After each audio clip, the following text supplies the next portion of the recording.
Hello guys, I am Hitesh Tripathi and this is a tutorial video for Ad Coder Beginner Contest 257 uh, which held today and for problem ABC or for task ABC.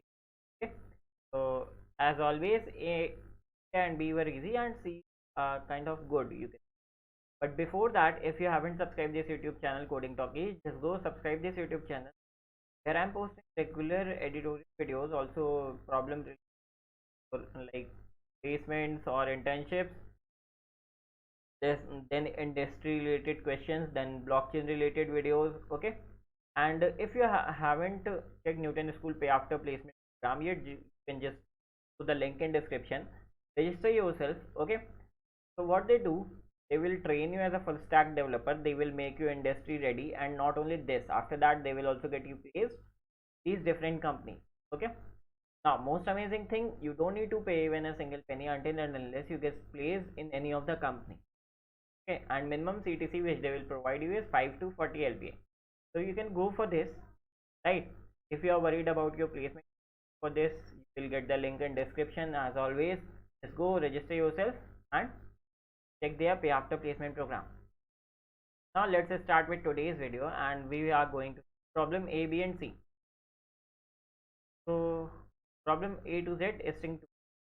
Find the excess character from the beginning of the string that is obtained by concatenating these characters, copies of A and copies of B and copies of up to Z. Okay, now things are given in the input n and x. We have to concatenate n copies of A, then B, then C. Okay, and after up to Z, concatenation up to Z, we will be having a single string. Okay, उसके बाद हमें उसका access character output देना. There can be two ways. Okay, one is brute force, just make the output a string. ठीक है, n copies add करके एक string बना लो, और वो हम इजीली कर सकते हैं क्योंकि कंस्ट्रेंट कम है, तो 2600 की मैक्सिमम एक स्ट्रिंग बन जाएगी. उसके बाद उसका एक्सेस कैरेक्टर प्रिंट करते. अदर सॉल्यूशन कैन बी थोड़ा सा इंटेलिजेंट सॉल्यूशन. इंटेलिजेंट सॉल्यूशन तुम डायरेक्टली फाइंड आउट कर सकते हो. कैसे? देखो, n कैरेक्टर्स, फिर उसके बाद n कैरेक्टर्स, फिर उसके बाद n कैरेक्टर्स, तुम्हें एक्सेस कैरेक्टर चाहिए. ठीक है, तो तुम क्या करोगे, x मॉडुलो n करोगे. कहीं ना कहीं वो कौन से नंबर के कैरेक्टर में आ रहा होगा. ठीक है, A to Z में कौन से में आ रहा होगा. सपोज मैं अगर यहाँ पे समझाऊँ, इजी सी चीज़ है. n की वैल्यू मान लो 3 है, n है, और x की वैल्यू मान लो 7 है. ठीक है, तो अब तुम्हें अगर मान लो पता करना है तो तुम कैसे पता कर सकते हो. 7/3 करोगे अगर, तो कितना मिलेगा, 2. मतलब कि और थोड़ा सा उससे भी ज़्यादा है ना. 10/3 करने पे भी थोड़ा सा ज़्यादा है, कम्प्लीटली डिविजिबल नहीं है. इट मीन्स शुरू के दो कैरेक्टर्स तो कम्प्लीटली स्किप हो जाए, that is A and B. Third character कौन सा हो जाएगा, सी. अब अगर ये यहाँ पे 7 की जगह 6 होता, मीन्स कम्प्लीटली डिविजिबल है, तो तुम्हारा कैरेक्टर क्या हो जाता है, बी. हमें सिंपली ये चेक करना है कि अगर कम्प्लीटली डिविजिबल है, दैट केस तुम्हारा जो भी बाई 3 करो या फिर x/n करो वो वाला कैरेक्टर. अगर नहीं तो +1 कैरेक्टर. ये वही किया मैंने. यहाँ पे देखा कम्प्लीटली डिविजिबल है कि नहीं, जो भी कैरेक्टर था उसमें का मतलब, मान लो अगर 0 आ रहा है डिवाइड करने में, मुझे a चाहिए, राइट. तो एथ कैरेक्टर में टाइप कन्वर्जन कर दिया और प्रिंट कर दिया. अगर कोई डाउट है, you can always ask me in comment section, I am always. Now problem B, 1D pawn PAWN. Okay, there are n squares, index square 1 to n. Also there are k pieces. The ith piece from the left is initially placed on square AI. Right. Now there will be q queries against them. The ith is as follows. If the lith piece of the left from the left is on the rightmost square, do nothing. Okay. Otherwise, move the lith piece from left one square right if there is no piece of square on the next square on the right. If there is nothing. तो हमें ये दोनों चीज़ें perform करनी है. उसके बाद हमें क्या करना है, print the index of squares on which the ith piece of square from the left after Q queries. ठीक है, यहाँ से थोड़ा सा कंफ्यूजिंग लग रहा है क्वेश्चन, राइट, थोड़ा सा confusing. That's okay, but constraints बहुत ज़्यादा कम है, तो we already know fourth question होगा, हार्ड कोडर का बी क्वेश्चन है, ठीक है। अब अगर मैं ये वाला टेस्ट केस देखूँ, पहली वैल्यूज किसकी, एन के और क्यू की, ठीक है। तो N total number of squares कितने, टोटल नंबर ऑफ प्लेसेस कितनी, okay. Total number of squares मेरे पास 5 है, ठीक है। फिर 3 मेरे पास क्या है, पीसेस, टोटल के पीसेस हैं, तो मेरे पास टोटल 3 पीसेस, ठीक है। फिर 5 क्वेरीज हैं। अब जो मेरे के पीसेस हैं वो फर्स्ट, थर्ड और फोर्थ स्क्वायर में रखे हुए हैं। मुझे क्यू क्वेरीज प्रोसेस करनी है। फर्स्ट क्वेरी में आओ, तुम ये टेस्ट केस पढ़ भी सकते हो अगर तुम्हें वीडियो स्किप करना है, मैं समझाने के लिए बता रहा हूँ। फर्स्ट क्वेरी में आए, third square, third piece check करना है। थर्ड पीस कौन से स्क्वायर में है, 4 में है, ठीक है। फोर्थ स्क्वायर में है, but total number of squares हमारे पास 5 हैं, तो ये राइट मोस्ट नहीं, ऑब्वियसली, ठीक है। और राइट मोस्ट नहीं है, इस वजह से हमें क्या करना है, इसको एक राइट में शिफ्ट कर देना है। अब यहाँ पे दो कंडीशन है, ठीक है।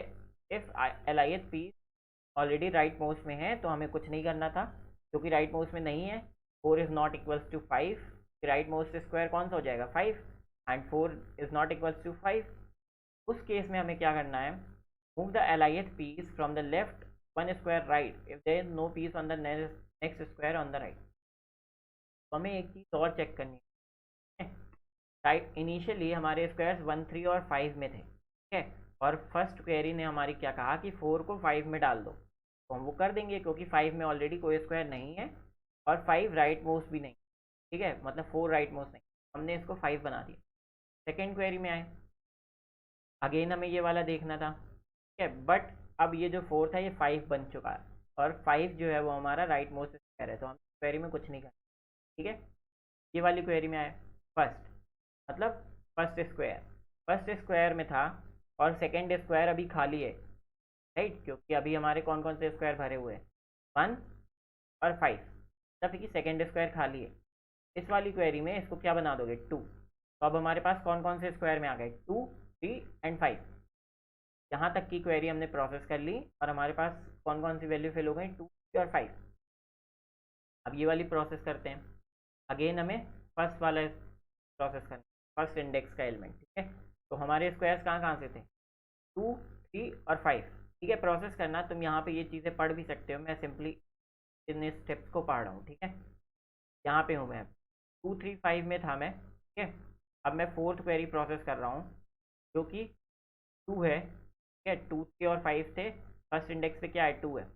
अब ये 2 ऑब्वियसली राइट मोस्ट नहीं है, तो मैं इसको +1 करने वाला था, बट यहाँ पे देखोगे कि कुछ जैसे ही तुम थर्ड में शिफ्ट करोगे, तो थर्ड में ऑलरेडी कुछ ना कुछ है, कि तुम उसको नहीं करोगे कुछ भी और यहीं रहने दोगे। After processing of fourth query मेरे स्क्वायर्स कौन कौन से फिल, 5।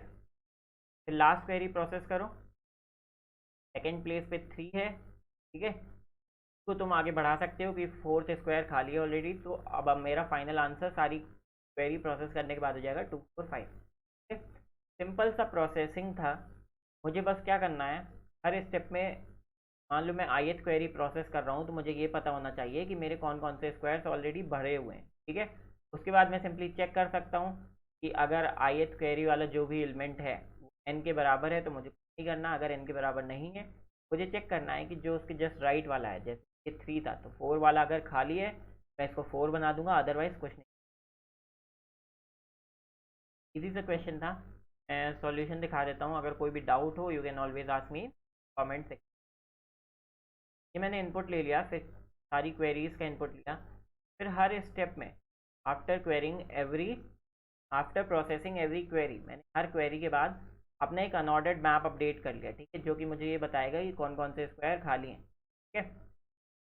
अब ये पॉसिबल क्यों है, क्योंकि कंस्ट्रेंट क्वेश्चन के बहुत ज़्यादा कम थे, इसलिए मैं हर क्वेरी के बाद इस मैप को अपडेट कर रहा हूँ शुरुआत से, ठीक है। अदरवाइज़ मैं क्या करता, हर क्वेरी परफॉर्म करने के बाद कुछ प्लस माइनस करता उस मैप में, ठीक है। फाइन, हाँ मैं सिंपली चेक कर लूँगा जो मेरा करंट क्वेरी का एलिमेंट है वो n से छोटा है, और जो उसके आगे वाला जस्ट एलिमेंट है वो खाली होना चाहिए, तब जस्ट आगे वाला स्क्वायर है वो खाली होना चाहिए। मैं सिंपली क्या करूँगा, करेंट एलिमेंट जो भी है मेरे क्वेरी का उसमें +1 कर दूँ, ठीक है, और एंड में उसी एरे को प्रिंट कर दूँ। तो this was the solution for second question.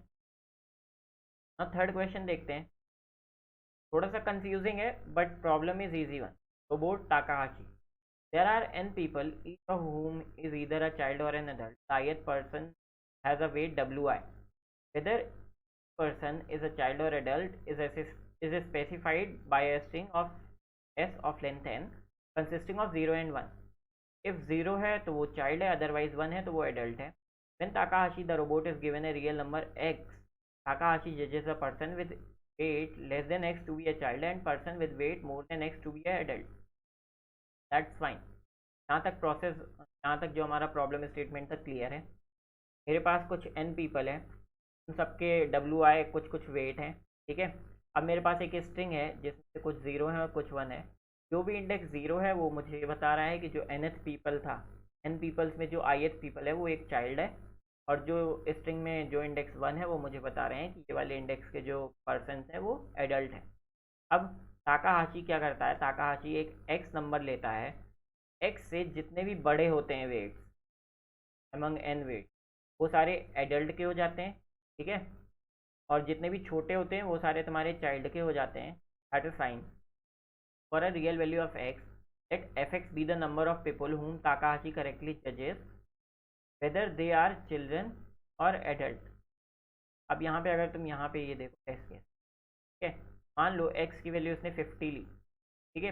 अब 50 के अकॉर्डिंग ये तुम्हारा एडल्ट है, चाइल्ड है, ये चाइल्ड है, ये चाइल्ड है और ये एडल्ट है, ठीक है। तुमने ये तो अपने वेट के अकॉर्डिंग ले लिया, x के अकॉर्डिंग, बट fx की वैल्यू क्या होगी? ये ताकाहाशी के वेट x के अकॉर्डिंग एडल्ट है और असली में भी ये एडल्ट है। दैट मीन्स ये तुम्हारा गेस राइट था, ठीक है। ये चाइल्ड है, ये भी चाइल्ड है, दैट मीन्स गेस राइट था। ये चाइल्ड है बट यहाँ पे देखो कि असली में ये एडल्ट है, तो ये गेस रॉन्ग था, ठीक है। फिर ये चाइल्ड है और ये भी चाइल्ड है, ये गेस भी राइट था, और ये एडल्ट है, ये भी एडल्ट है। टोटल 5 में से मेरे 4 सही थे, तो मेरी fx की वैल्यू हो गई 4, ठीक है। That's why answer is 4। अब यहाँ पे जो ये 50 था, ये था इसका मोस्ट ऑप्टिमाइज्ड वर्जन, ठीक है। मैंने 50 ऐसे चुना कि तुम्हें fx की वैल्यू मैक्सिमम मिली। हमारा यही टास्क है, find the maximum value of fx for all real values of x, ठीक है। हमें कोई एक ऐसी वैल्यू ऑफ x चुननी है सच दैट उस x के अकॉर्डिंग जो भी तुम्हारे एडल्ट आए, ठीक है, जितने भी वेट्स इस वेट के एरिया में बड़े हैं सारे एडल्ट हैं, और जो छोटे हैं वो सारे चाइल्ड हैं। जितने भी एडल्ट और चाइल्ड आए, ठीक है, तुम्हारे x के अकॉर्डिंग, उनमें से मैक्सिमम नंबर ऑफ चाइल्ड और एडल्ट इस स्ट्रिंग के अकॉर्डिंग करेक्ट हो, दैट इज करेस्पॉन्डिंग हो। आई होप समझ में आ गया। अब यहाँ पे बिगेस्ट थिंग क्या थी, हमें क्या ऑब्जर्व करनी थी, दैट जो भी x की वैल्यू होगी वो यहीं कहीं से इन्हीं के बीच, ठीक है। तुमने मान लो कोई भी x की वैल्यू चुन ली, कोई भी x की वैल्यू चुनी, ठीक है। हमारे पास एक एरे है, लेट सपोज हमारे पास एक एरे है 1 5 10 3।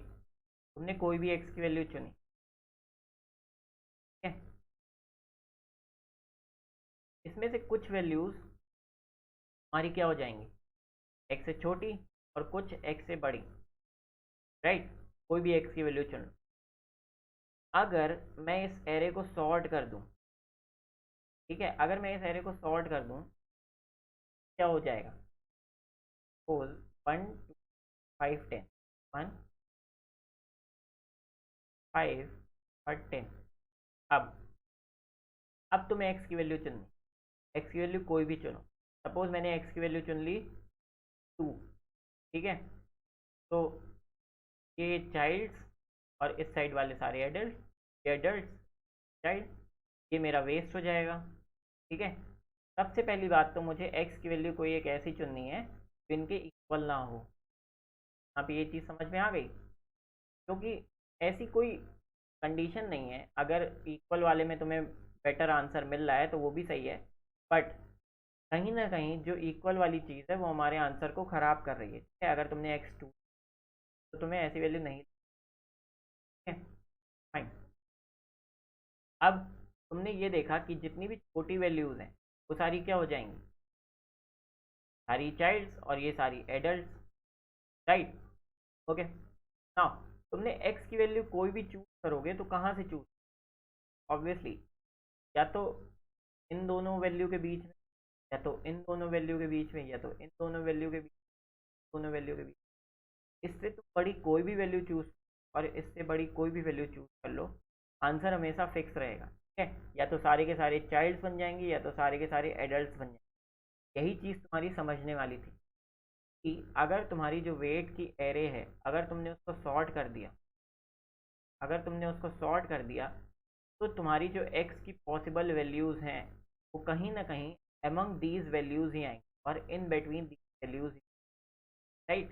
हो सकता है एक पॉसिबिलिटी कि तुम सारी के सारी एक कोई वैल्यू जो है वो सारी वैल्यू से छोटी चुन लो, सपोज, ठीक है। मान लो अगर ये वैल्यू 3 से स्टार्ट हो रही थी सॉर्टेड एयर में, तो तुमने 1 चुन लिया। अगर तुम्हें उससे मैक्सिमम आंसर मिल रहा है तो वो भी एक पॉसिबिलिटी है, ठीक है। तो तुम्हें फर्स्टली तुम्हारा मेन एम क्या था, तुम्हारी all possible values of x निकालो, जिसके लिए तुम्हें आंसर निकालना है, ठीक है? अगर तुम्हें ऑल पॉसिबल वैल्यूज, बेसिक तुम्हें था क्या यहाँ पे, find the maximum value of F x for all real values. तो बेसिक क्वेश्चन का जनरलाइजेशन था कि तुम्हें सारी की सारी रियल वैल्यूज तो चेक करनी ही नहीं है, तुम्हें बस एक वैल्यू क्या लेनी है जो इन सब वैल्यू से छोटी हो, वैल्यू क्या लेनी है जो इन सब वैल्यू से बड़ी हो, और बाकी सब वैल्यूज़ कैसे लेनी है। सपोज ये मान लो 5, 7, 9 और 11 है, इसके बीच की एक ले लो, इसके बीच की एक ले लो, इसके बीच की एक ले लो, यहाँ की ले लो, इसके इक्वल भी लेके देख सकते हैं ना। तुम्हें इन्हीं कुछ वैल्यूज़ में से वैल्यूज़ लेनी है, कैसे लेनी है, सॉरी कैसे लेनी है वो मैं अभी बता देता हूँ, ठीक है। अब यहाँ पे देखो, sorry for the background voice. अब अगर तुम्हें वैल्यूज़ ऑफ एक्स पता चल गई कि कौन कौन सी लेनी, बात तो सिंपली अपना आंसर तुम निकाल ही सकते हो। वैल्यूज़ हैं वो सारी एडल्ट, और जो वैल्यूज़ बड़ी हैं वो तुम्हारी क्या, एडल्ट, और जो वैल्यूज छोटी हैं वो तुम्हारी चाइल्ड्स, ठीक है।